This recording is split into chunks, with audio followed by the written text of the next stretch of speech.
You can give your name and just sort of give a short bio of your military and government and consulting careers, Okay. in sort of a resume sort of way, just so we have a sense. Okay, my name is William John Pollock, and I'm 56 years old. My background initially started in the Air Force in the mid-60s, where I was a computer operations and programming specialist for first at Pope Air Force Base after training, and then in Vietnam. The first event in my lifetime occurred then that woke me to a new paradigm. That paradigm was that late at night, a young lady and I were in the woods in about 30 miles southeast of Fayetteville, North Carolina, and had an unusual experience with a UFO at about 300-foot distance. The UFO prompted, before it showed up, to have all the frogs, the crickets, and all those noisemakers late at night shut off like a light switch. And it appeared 20, 30 seconds later and passed by us at about 200-300 feet on a line only 40, 50 feet away from us, heading from a southeast to a northwest direction about 11:25 at night. After it disappeared over the northwest end of a small lake we were by, there was a continued period of silence for another 20 or 30 seconds, and the frogs, crickets, and all the other noisemakers at night wound up turning back on like somebody again had thrown a light switch. That event was rather dramatic in my mind in that it prompted me to start questioning what was really going on in the world. This was a late night, clear night sighting up close, and it could not be mistaken for a helicopter or any other plane that I was aware of that the Air Force had back in '66. From that point on, I went to Vietnam and spent a lovely year there in the tropical resort community of Nha Trang, and got to meet a lot of nice people, particularly the Vietnamese. But in my work, we became very involved with processing and sending on to Washington intelligence data. This was in addition to our normal computer load of maintenance reports, payroll, etc.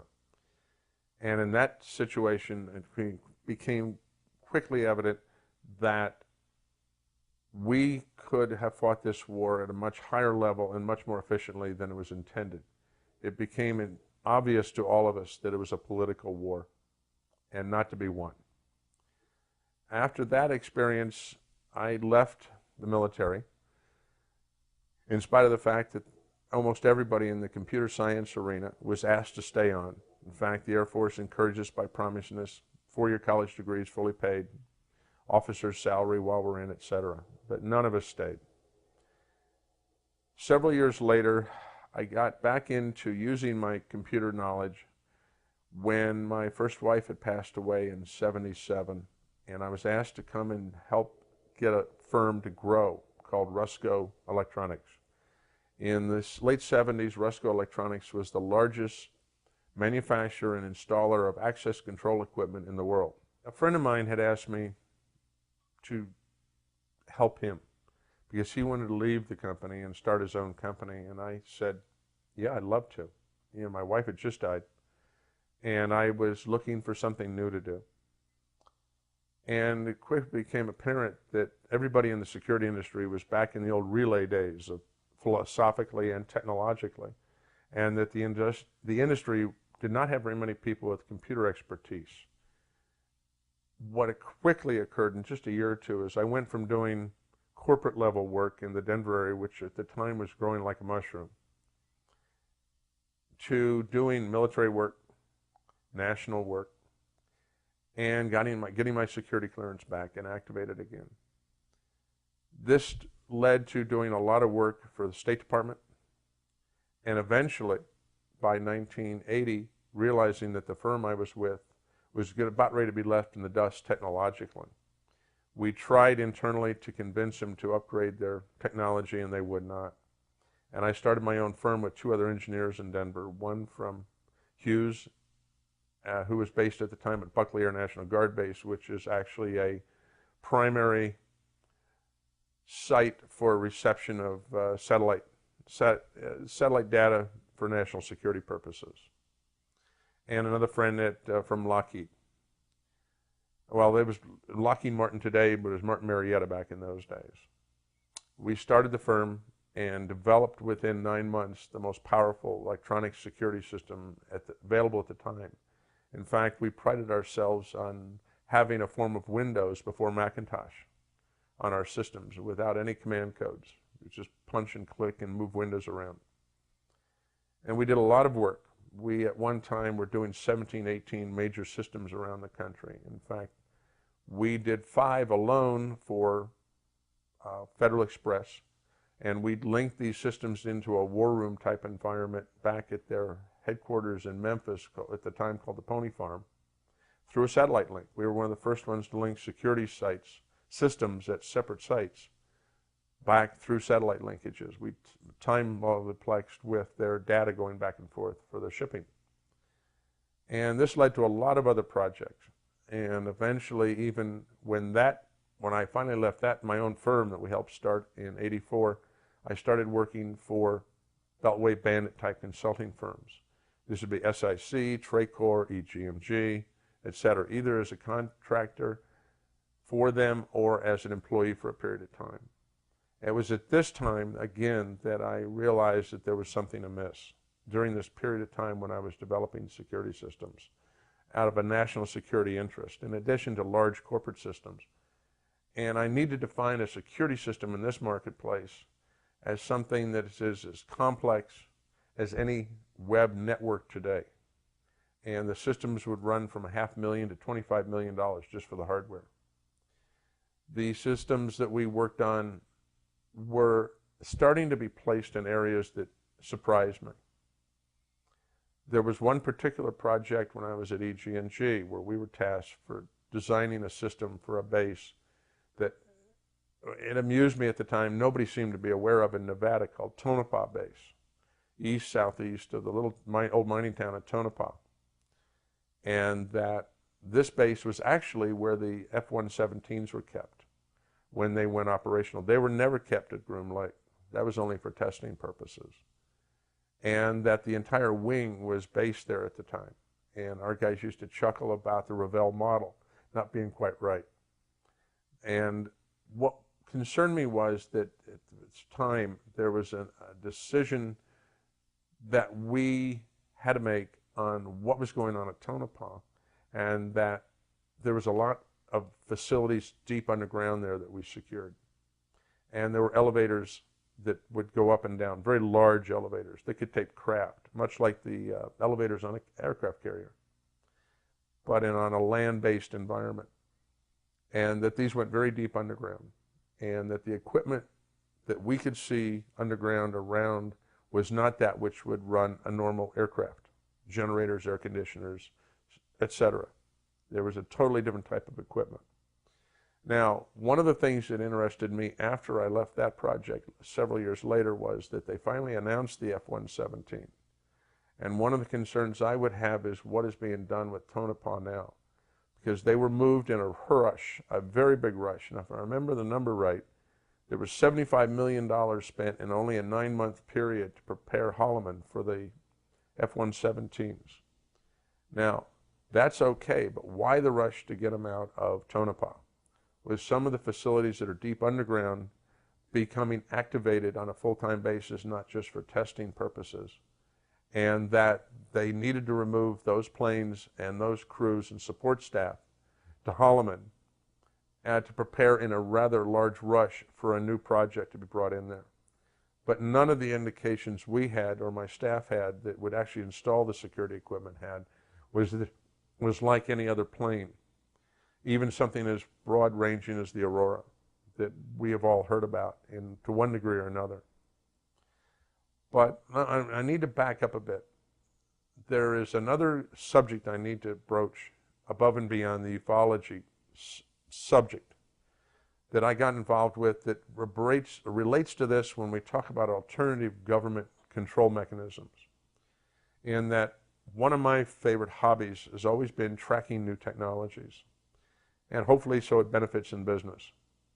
And in '79, living and working in Denver, I came across a company that, if necessary, I can provide documents for, that I've kept on file, of a company in North Glen, Colorado, which is a northern suburb of Denver, was developing an implantable chip originally for horses, because was a major problem then, and it may be still today, of shilling of horses. You would have two horses that look alike, and you would put the dog in, and you'd bet against him when everybody thinks it's the fast one, or you'd reverse that and bet against him.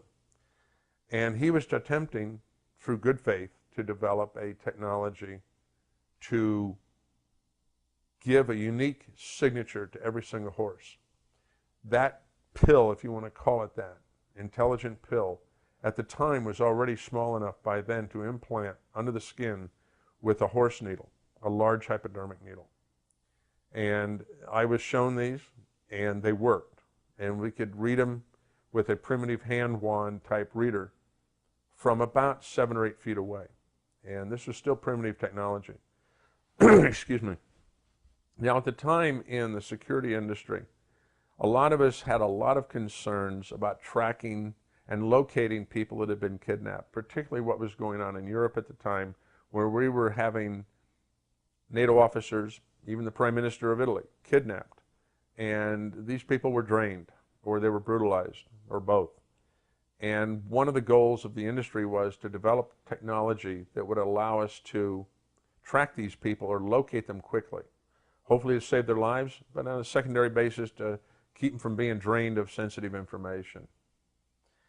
And I brought this technology to a meeting in a skiff room in Virginia that was arranged by a friend of mine with the CIA and another friend of mine with the State Department at the time, to introduce this technology to what we felt at the time were the right parties to use this new technology responsibly. Now, I hadn't heard about the remnant or any other religious beliefs at the time that said that everybody was going to be implanted with some sort of marking system, la the beast or 666.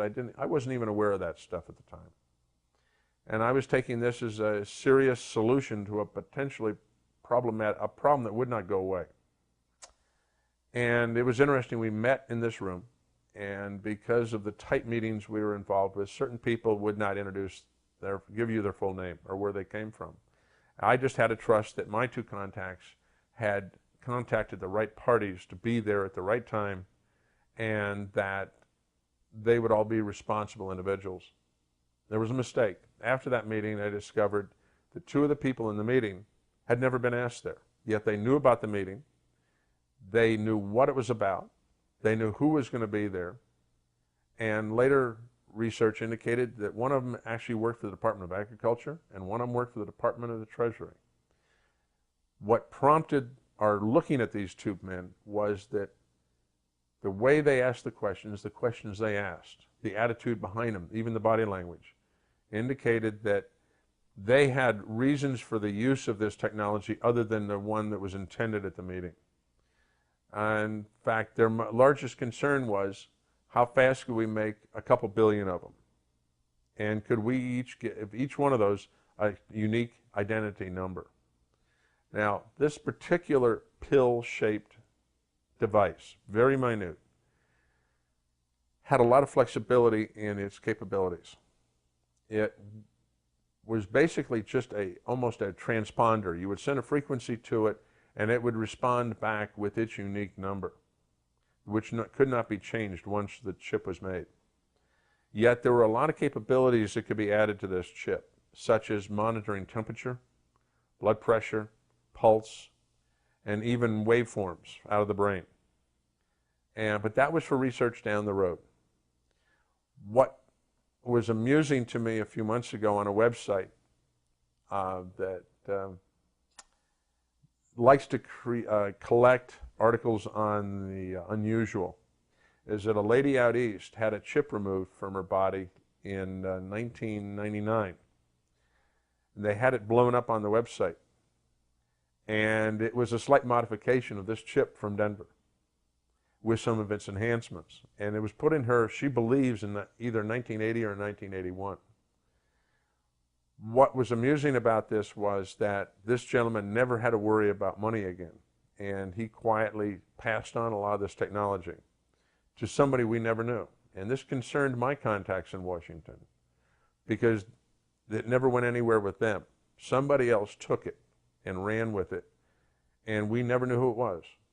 Now, in 1984, I found another technology by just sniffing the web, sniffing the literature of our industry and a dozen other industries, and I found that there was a professor at the University of New South Wales, where I still have the files on, that had discovered a way to make a microscopic lithium niobate chip. And by accident, he had scratched it. And he had a RF transmitter there. And he had a receiver on by sheer chance. And he found that on a certain frequency, he could send an energy beam to the chip, and it would respond back with a number. He worked on that technology. And that technology, eventually I found out about. We flew him into Denver to our company, Systems Group of Colorado, and we did a test. He had some primitive small chips he brought with him. They're totally passive and very small, 1/32 of an inch, and only a couple thousandths thick. And by etching them, you could again create a unique signature, unique to each one. And this one theoretically could, depending on the size of it and the size of the etching, could have a unique number in the billions and billions. In fact, the test we did was amusing in that we set up a transmitter and a receiver based on removing a air grill from our drop ceiling and plugging up our transceiver into that as our antenna. And we were able to read that thing glued to a little piece of cardboard from 100 feet away with a piece of grill out of a drop ceiling, which is a pretty primitive antenna. Because we didn't know what frequency he was dealing with, so we had to come up with some kind of instant generic antenna. We were so impressed with the capabilities of this. It would read through thin layers of material, like thin plywood. And we were so impressed that, again, I felt that this was a technology that truly had some value. Because we also discovered in some testing that the papers work he had with him, that if we had a microscopic coil antenna with this, that we could read this from a mile away. And his later on analysis, a few weeks later, he got back to me and said that if we had an antenna, a coil antenna 2 inches in diameter with a chip in the middle, and that what the antenna is actually doing is acting as an amplifier to a great extent. And that what sends back out is a harmonic of the original frequency. That his numbers crunching showed that he could read this thing from 120 kilometers in space. And that there were other attributes of this chip that could be tied into it, especially if it was powered in some minute way, and give it a lot more kickapoo juice. Well, again, I took this, and a lot more care this time, to a meeting that we had in Virginia at a subcontractor's company that I knew that does a lot of work for the intel community. This time I had the director of security for all of State Department there, and again, a good friend from CIA. Again, we had, at the last minute, people walk in the door with the right credentials who we didn't know who they were exactly. It turns out, again, we had people, 2 this time again, who after the meeting, we realized shouldn't have been there. And yet they had credentials that were awesome. Because it turns out afterwards I found out they had never been called by my 2 contacts. Yet they knew about our phone calls. They knew of exactly what time, what place, and what we were going to be talking about. And supposedly my phone calls were made over secure phone lines. What concerned me more about this particular event was that I have in my records again the name at the time of the head of security at State Department. And I got to know him well because I designed the security system, at least a major portion of it, for Main State, or the headquarters in Foggy Bottom in D.C. And so he and I knew each other very well. And that one of the things that Bob wanted to do was, before he retired, He wanted to have his family, particularly his two boys in high school, experience what it was like to live out of the country. So he actually gave himself the job. He demoted himself to head of security for East Africa. And he and his family, shortly after this event, this meeting, moved to Kenya, to Nairobi. And he and I quietly kept in touch through our other contact in Washington. And kept probing who these two men were. We were having a devil of a time finding who they were, who they really were. Because what bothered me was that the professor all of a sudden got a giant grant. The technology was transferred. He never had to work again the rest of his life. And a friend of mine in San Francisco, who I had quietly told about this technology, because he was involved with other aspects of national security and tracking people, he got a project to do a physical security system, access control, cameras, intrusion monitoring, everything, the works, for a little company in Silicon Valley. And he said it was eerie to him, but what they were making there looked eerily like what I had described to him. He built the security system in this modern fab, building billions of these little chips. He wound up a year later being asked if he'd want to buy the security system back. They were shutting the factory down after they'd made billions and billions of these little chips. And it was a division of a rather major European electronics firm that had the plant. Which one? Siemens. And what concerned me was that they had built these chips, and who knows what happened to them. And they built them in the billions in volume, because they're so small that you can take a 6-inch wafer and make hundreds of thousands of them on a wafer. And they disappeared somewhere. But in the process, what concerned me more was Bob did not give up trying to find out who these guys were and who they worked for, what their agendas were. He and I had had long talks now by the mid-'80s about what was really going on in government, who was controlling what concerns he had, because he had come to the realization there were a lot of things going on that weren't right. And he had supposedly made some contacts to find out more of what was going on. And he had contacted our mutual friend at CIA, another long-term contractor, been involved since World War II, in the very founding of the CIA, who got in touch with me and said, Bob's got something hot, and he's back in the country again on business. We're going to get a meeting. A few days later, Bob was on his way to work just after dropping the two boys off at a private high school, I believe, in Nairobi. He was on the way to the embassy. And he was broadsided at a stoplight at 60 miles an hour by a reinforced Land Rover. He was killed instantly. The Brit that supposedly was drunk at 6 in the morning, 7 in the morning, was taken to the hospital and immediately disappears. And all the evidence he had given in the way of documentation was proven to be phony as to who he was, and Bob was killed. And it was a hit. And it's always concerned me today that he had gotten a little too close to who had been involved with this implantable chip technology. We'd been trying to, for a couple of years then, quietly trying to find out who had been doing it without our government realizing it was going on. Because whoever it is has got total ability to penetrate anytime, anywhere, our government, and locate what is going on instantly. Who do you think they are? Research since the early 80s on my own and with some friends indicates that we have at least 4 power groups in the world. They have wealth beyond all imagination.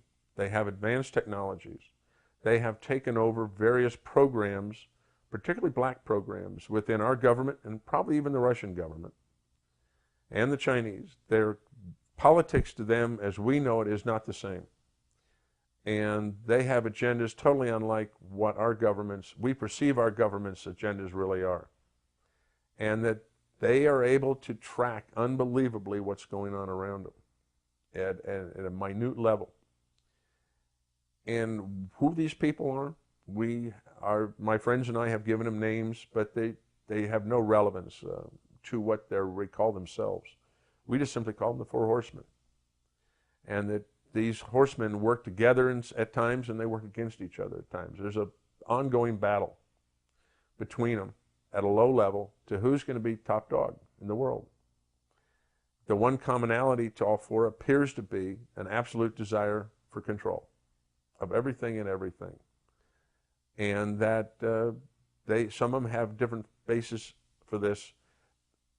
From the point of view of it, each of them has their own philosophy. And that core root philosophy guides them supposedly in their actions. And we believe that this is what was causing a lot of strange things to happen in Nevada that we were experiencing, and in a strange way correlates also with what happened with these implantable chip technologies that I personally brought, now I look at it, to the wrong people in the government. Because we never got to use that technologies for what it was we really intended it to be used for. What do you think, these two men who came to the meeting, what credentials did they show to get in? I mean, what did they have? Were they FBI or were they? Above and beyond that, they were NSA, NRO, that sort of credentials. But we would later check and they didn't exist. They did not exist. Yet their credentials were spotless. Even to the point where if it was an access control requirement, the identification systems that they carried passed all the access control mechanism requirements we had, be it biometric, be it fingerprint, be it eyeball, be it anything, even to access code numbers. They knew it all. They had it all. And it was better quality than actually what the agencies had, which is most enlightening. It means unlimited budgets. Do you think these were, in a sense, privatized operations, international, corporate, or institutional backed entities? If they are, it's at a level way beyond any of the corporate security people I've ever worked with. And I've worked with all the major oil companies. I've worked with all the major computer companies on designing very high-end security systems. And none of the people in the commercial arena there ever gave me the least concern that they were involved with something above and beyond what their corporate requirements were or agendas were. They were truly corporate people. Now, if there are corporate people out there that are hiring private people outside the corporate chain of command to do specific functions, I would not have known about that. The one area that I will say that is strange, and that is the aerospace industry in this country. And that I did a lot of work for several of the aerospace companies, either in the way of physical design of systems or in at least consulting. And there were times when I came across people that seemed to know a lot more than they did.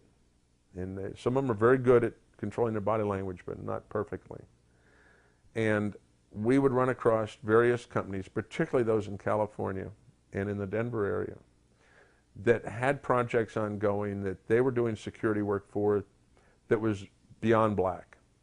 And I've been involved with those obliquely, so I can tell the difference. But certain comments were made over a long period of time, and you bring them all those comments together that on their face, one comment doesn't mean anything. But 4, 5, or 10 comments over a 4 or 5 year period start creating a storyline for you.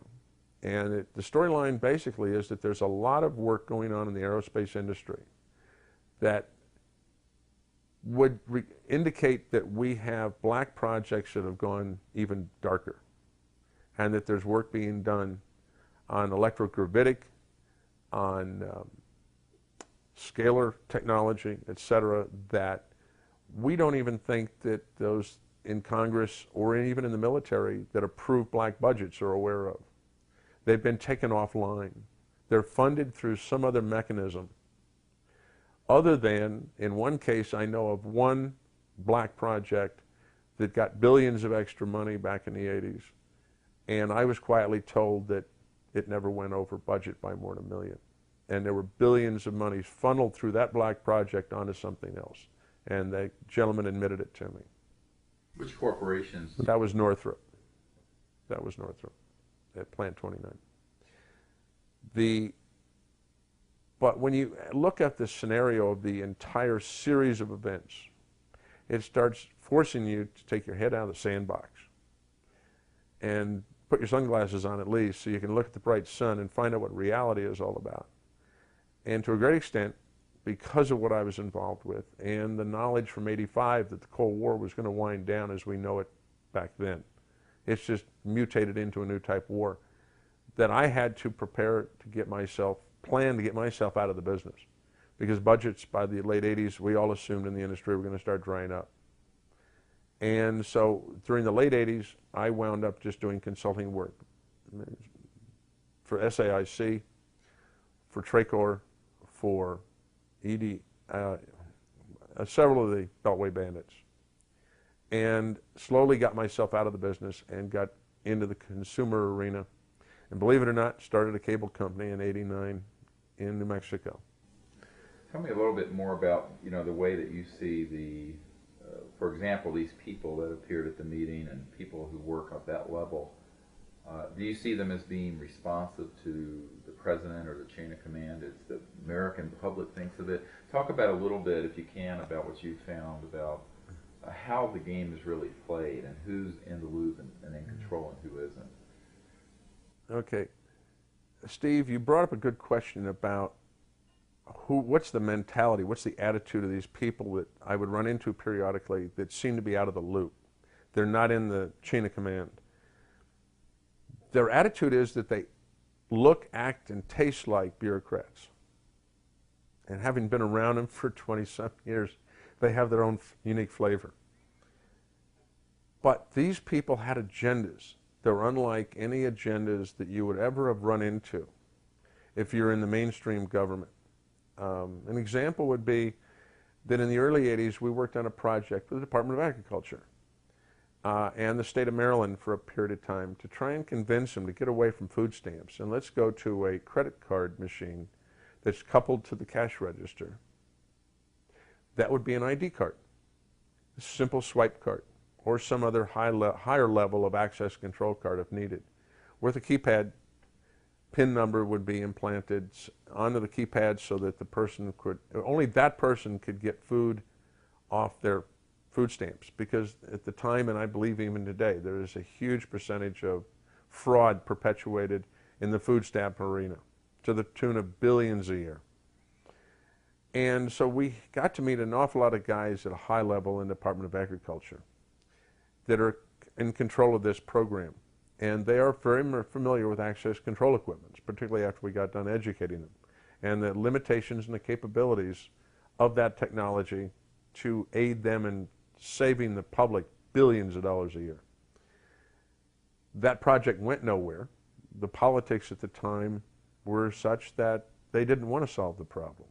In fact, you'd wonder in the big cities where a lot of the members of various committees are from, if they weren't getting a kickback at times. But so we had a lot of interface with people in the Department of Agriculture, as an example. Yet the one we met at that meeting from the Department of Agriculture had a level of knowledge far beyond what these people had. And he had a different attitude. It was an attitude that was almost apolitical. And it was pure technical, and it was very cold. And the questions that would be asked was, how fast can you make them? How fast can you set up a factory to make them? How many can you make in a period of time? How reliable will they be? Are they erasable?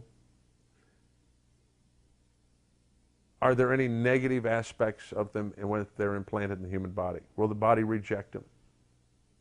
Etc. These are questions that, interestingly enough, none of the bureaucrats ever asked. They assumed that we would have a contract to solve those problems or overcome them. What do you think's being done with these implants? I think they've been distributed. I have indications in the military that a lot of our special forces units have been implanted over the last 10 years, if not longer now. And that there are other people that have implanted, such as I mentioned earlier, that we had that lady that had one removed because it was irritating her, and she had her surgeon remove it, and it turned out to be very similar to the technology from 1979 that I had brought to Washington out of Denver. How did she get it? Does she recall? How did she doesn't remember. She doesn't remember. She remembers almost as in an alien abduction scenario. She remembers vaguely some missing time back then. But I don't know the whole story of that. We could do some research on that, Steve, and go back to that web posting and backtrack from there to who she is and to who her doctor was and find out more. Going back, you were talking about this Tonopah facility. Yes. They moved the F-117s out. What do you think is there? What was being worked on, and what's there? Well, we had a base that was very modern. We had a base that was literally state-of-the-art equipment, along mixed in with the old stuff, because the Air Force doesn't throw anything away if it doesn't have to. They know how to squib, rub nickels together. They've had to. But the importance of that base can never be minimized. It is very remote. It is between the two low mountain ranges. So from a land-based positioning, you cannot see into it. Actually, it's more remote than, until recently, than what was going on at Area 51, where at least the ufologists could go up there on some mountaintop and look at it from 10 or 15 miles away. This one literally could not be looked at from any direction, where you weren't trespassing on federal property at Nellis Range. In fact, the concern for security in the mid-'80s was so severe there that one of the generals that I dealt with through EG&G asked me what's the wildest idea I could dream of for doing a perimeter security monitoring system that could look out 10 and 15 miles without fail pick up an intruder. And it was a funny one because I came up with a synthetic boulder that had a self-powering system in it, where we had special cameras hooked to telescopes where we literally could monitor a jackrabbit at 10 kilometers in a moonless night and reliably catch him in the camera and actually take a picture of him, monitor him. And that was tied in with even some suggestions of how to have harmless roving guards out there on horseback. But they would actually work for another department of the government. And these suggestions were taken very seriously. And when it comes to the point of creating artificial boulders and taking a suggestion like that very seriously, with a lot of very complex electronics putting these boulders, and the boulders, of course, placed on strategic cliffs up on the hills looking outwards away from the base, and then linking them by underground fiber or by hidden microwave transmitters, back to a war room at the base. You do not spend that type of money on that type of technology unless you're planning a long-term program there. The military does not waste money like that, in spite of the $65,000 toilet seats. Did you get indications then that this and other facilities had UFO-related hardware or projects? The indication was that what was in these underground facilities prior to the staff that I would have sent in to do the work, they would remove it. There was indications from, you can look at scuff marks on the floor, you can look at a lot of wear usages on equipment, that there was equipment in these facilities and they had removed it for my men to go in and do the work. And EG&G has a history of deep knowledge and control of everything in southern Nevada. It's common knowledge. They used to control and still monitor the test site itself. They also own the contract airline that takes the employees every morning, brings them back every night to Papoose, to Area 51, and to Tonopah. So it's not an unusual environment we're dealing with here. We could almost call that EG&G's backyard. And the history of the company was from the nuclear testing phases during World War II and the initial testing afterwards.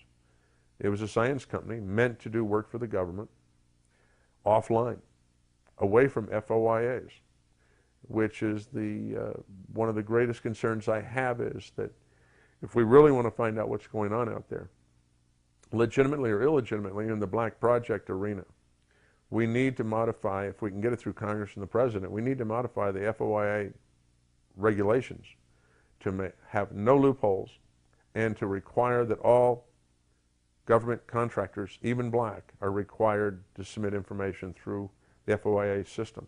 Because right now it's a sieve. It's a giant backdoor for them to purposely ignore the requests of either Congress or the public. What do you say to people who contend, and I encounter this a great deal in scientific and media circles, that we can't keep secrets like this, that if there is anything to these electrogravitic craft and UFOs, that everyone would know about it, that secrets simply have not been able to be maintained and aren't maintained anymore? The ability of our government to keep secrets actually has a long history of being very valid. There's a lot of programs that were successfully kept quiet for decades, if not close to half a century. And during the last 10 years, we've seen a lot of announcements of programs that were kept very secret by our government. Example is the syphilis study, and I believe it was Alabama, back in the 30s. Nobody knew what really went on until I think it was the late 80s, early 90s, when that program was released. And the fact that the Japanese had a biological warfare detachment working in Mongolia, who we agreed not to punish, even though they killed hundreds of our own soldiers that were POWs, simply so we could get our hands on the records, the results of their testing. That program wasn't released, and I believe the full story of that didn't come out until the 90s, early 90s. So that's close to a 50-year period where they kept that large project secret, and were able to continue the research at Fort Detrick and other places on a biological experimentation on our own people. So the ability of our government to keep secrets, if the people truly believe in what they're working on, is possible. In fact, more than possible. They can generally succeed. What concerns me is when the projects go beyond black, and that we have people with ulterior motives that have gotten in control of these projects and or the funding for them, and or the ability of, what really is scary, is to write their own checks, unlimited checks, with no recourse to anybody. They're not even a budget item anymore. They literally authorize the Treasury to cut them checks. And this is where we need to have an audit, if you want to call it that, made on all these projects, and the responsible committees start monitoring the flow of black money. Do you think this is just restricted to the U.S., or do you see that it has international scope? Oh, I would say this is international in scope. The projects that we have are closely tied in with other allies' governments. In fact, I had been told back in the late 70s on one of the early classified projects I worked on, once I got my security clearance back, was that there is a secret agreement between us and the Brits, that whatever we invent, they get. Whatever they invent, we get. And there is no limitation as to what it is. If our boomers look like whatever they look like, the Brits can make them duplicates. And we don't hold back on any of the technology because of that secret agreement that was cut during World War II. And we have other allies like that. And I believe that what we also see is we see a lot of cross-pollination of scientists from different countries working on projects, even in the most classified arenas, in the United States. I ran into these people repeatedly. The group that is running a lot of covert projects, what do you see as the agenda? I mean, what agendas are operating? What have you come across by piecing together some of these experiences you had as a consultant in security? I would believe, Steve, that my initial view on what the agendas were behind various black projects back in the 70s and early 80s, when I first became really aware of what was going on, above and beyond my own political attitudes on how the world really turned, was one of still of a good basis. They were looking to defend the United States. They were looking to protect the free world. But if you get into the situation more and more, it becomes evident that they have agendas that are independent of the goals of the United States. and that the attitudes seem to be one of control, power and control. And it's I guess you could call that almost the second oldest profession in the world. You mentioned this dreadful incident in Nairobi with the man that was Yes. apparently killed. Have you seen other evidence of lethal force being used to maintain secrecy on? Not as close as that event. But do you think it has been used? Oh yes, absolutely. Where necessary, it's used. Probably need to incorporate my question in your answer. So The ability of certain forces out there, Steve, to use force when absolutely necessary, or other controlling mechanisms to ameliorate the danger of a leak, to control those or maintain secrecy or fear, is always there. What happened to Bob in Nairobi is a situation where I felt that they decided that he was getting too close and he wasn't afraid and he was too powerful. And they had to take him out. And they take him out in a normal way. Not unlike the strange events with Representative Schiff here in New Mexico, who almost never went in the sun because he was living indoors just about all his life as a representative in Congress, and yet he magically got an aggressive cancer. There are ways to attack that problem. I've talked to some people that were previously SEALs who went on some rather strange missions. And I've talked to some mercs, because we run across those types once in a while, who have been assigned or tasked with taking out people or affecting situations in such a way that they're using it as a control mechanism. And these people, because they are duty bound, will literally take orders and do whatever they're told. That good Nazi philosophy. that's right. So do you think that, for example, a biological problem such as cancer could be induced or used to intimidate or to take someone out of the picture? Steve, one of the problems you have in that arena is that it's kept very close to the vest. And when somebody that's only on the periphery is looking at those control factors used to manipulate people, you get the flavor of it. I have not been close enough to actually taste it. I don't know if I want to. But what you have to look at is the psychological factors involved, that if they can do one high profile hit on somebody in a specific way, what it does, it puts the fear of God into those that they want to continue to control, so that they don't say anything out of tune. They don't probe where they shouldn't probe, like Senator Schiff was doing, Congressman Schiff was doing. We've seen in the last 10 years a ramping up, though, if one does even the most cursory research.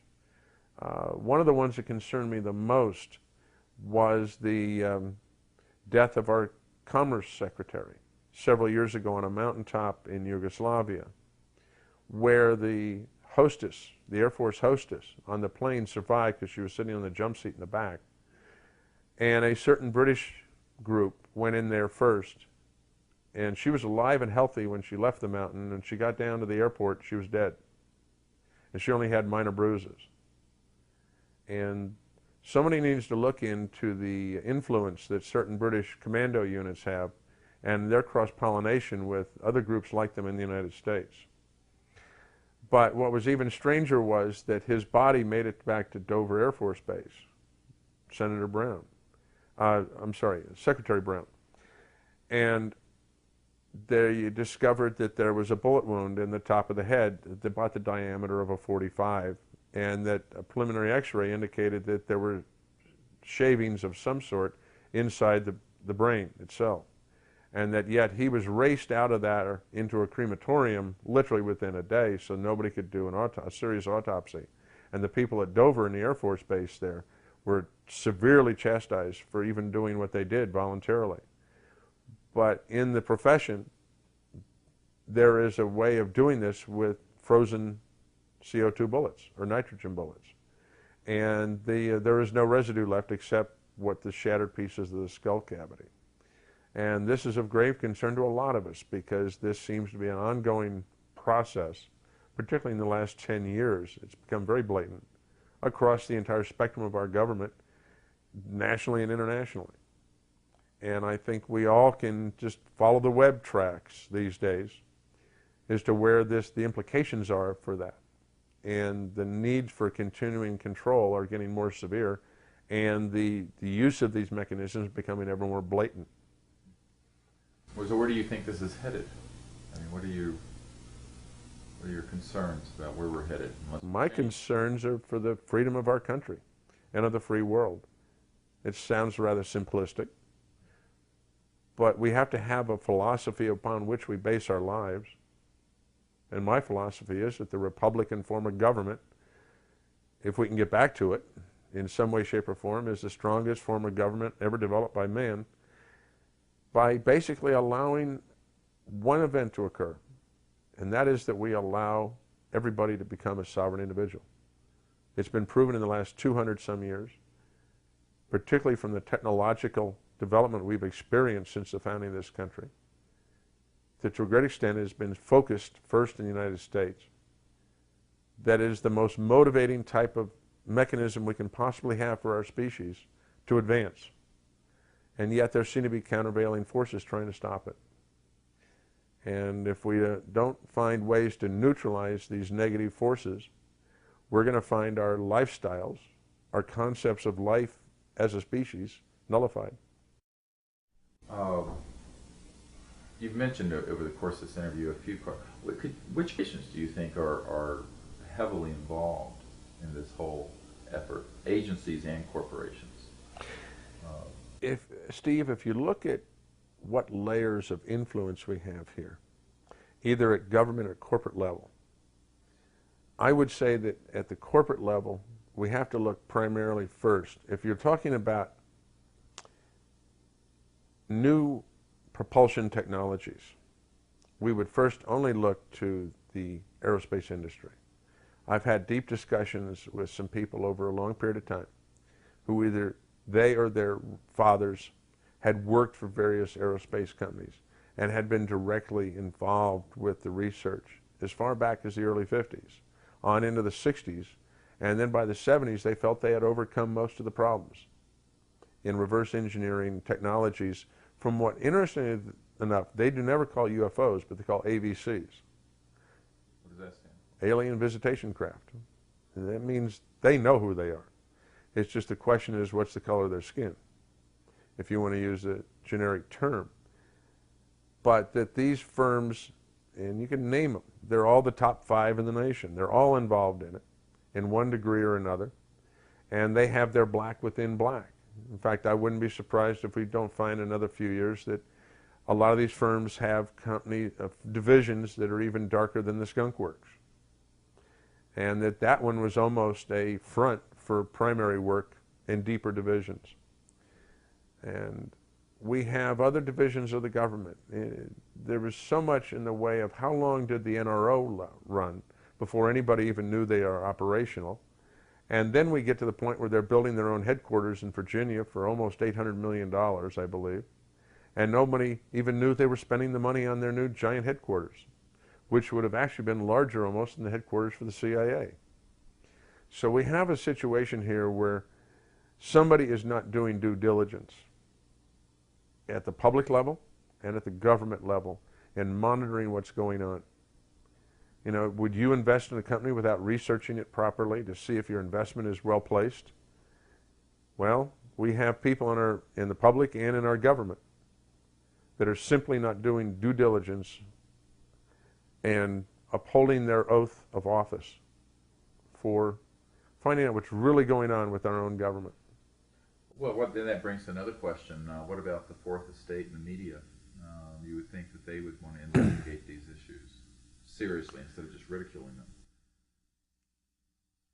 The subject, Steve, of the media, from my viewpoint only, it's a personal viewpoint. It's okay. Because I'm not intimately involved with the media on a day-to-day basis like some of the other people you've interviewed. As one of having been in to a degree and looking at the outside, and seeing it as a total manipulative process with the media. They have their own agenda, and it's very liberal. We know which way they would generally vote if you did a Gallup poll on the media. We have an alternate media that is much closer to the truth, particularly on the web these days, but is purposely ignored. Anything of a serious nature is laughed at or neutralized as much as possible. A perfect example is the recent elections in this year of ours, 2000, where we have legitimately 4 or 5 people running for president, and they would never even have the debates cover other than the main 2 largest parties. That's a control mechanism that's rather blatant. If the people were really given a fair shake as to what's going on, we would have had all of the presidential contenders at each of those events on TV. I believe there were 3 of them. And we would have equal time in the newspapers and in the weekly news journals. So from the most mundane to the inobvious, it's obvious that the media is manipulated heavily. And I would hate to be a White House correspondent and say something against the president and find the next week my credentials are yanked. So you just have that happen once, and everybody there knows the limits to which they can go. But this is now happening throughout our system, not just in the government, in corporate reporting too. CNBC is a prime example of only saying nice things about corporations to keep their stock up, and hence keep the cash flow going into the advertising dollars going to CNBC. It's a bottom line problem. What do you, I wanted to ask a question about this event near Pope Air Force Base, going back to the very Yes. beginning. How large and what shape was this object? The object, when it first appeared as a white flat disc. And what was strange about it was the whitest white I had ever seen, either of us had seen. At its closest point, it was 300 feet up and about 50 feet straight line up from us, over a tree line of pine trees, away from the lake. And it was a perfectly flat white disc of pure, even white light. You could sense there was a body above it, a round structure. The diameter was in that 35, maybe 40-foot range. And it did not wobble. It was dead steady, and it was moving along, almost coasting, like you would skip up something against smooth water, just like it was running on glass. Silent. Totally silent, and it went at about 25, 30 miles an hour. It was almost like it was a tourist, just watching the pretty lake we were at. But it has an effect that we looked at our watches when it happened, and we looked at it again when it left. So we know there was no missing time. Yet it had an effect that we were unaware of on all the wildlife around us. And obviously they have an ability to sense something that we as Homo sapiens have no ability to sense. And it bothered them enough that they went quiet. And it was eerie because in the south, in the summer, with the high humidity, sound travels for a mile or 2. You get a bullfrog growing, you can hear them a mile or 2 away easily. And what was interesting was that the sound within earshot went silent, not just in the immediate area. And there are other old sand lakes. This was one of those old sand quarries been turned into a recreational lake. And what interested me most was the fact that what effect this had on the wildlife was able to penetrate out beyond our ability to pick up the sound, which meant a mile or 2 away. So as it moved along, it had an effect on the insect life and whatnot that moved with it. Anything else you'd like to share? Not at this time. About your experiences? Not at this time. Good. Well, it's great timing. We're right at the 1 hour mark. I've got a few seconds left. That's why I was asking you. You probably see that flashing. Yep. Yeah. But it's still recording. Trying to think anything else. The gentleman you worked with at first in Denver from Hughes and Martin Marietta, did they have any information or knowledge about the UFOs? No. Reverse engineering? No. That was primarily intelligence data. They were working on spy satellites in one aspect, and the other one was working on the electronics for receiving the spy data. Okay. And That was their specialty. And we just used them. They were brought in because of their high-end electronics knowledge. Very good. Thank you very much. Well, thank you.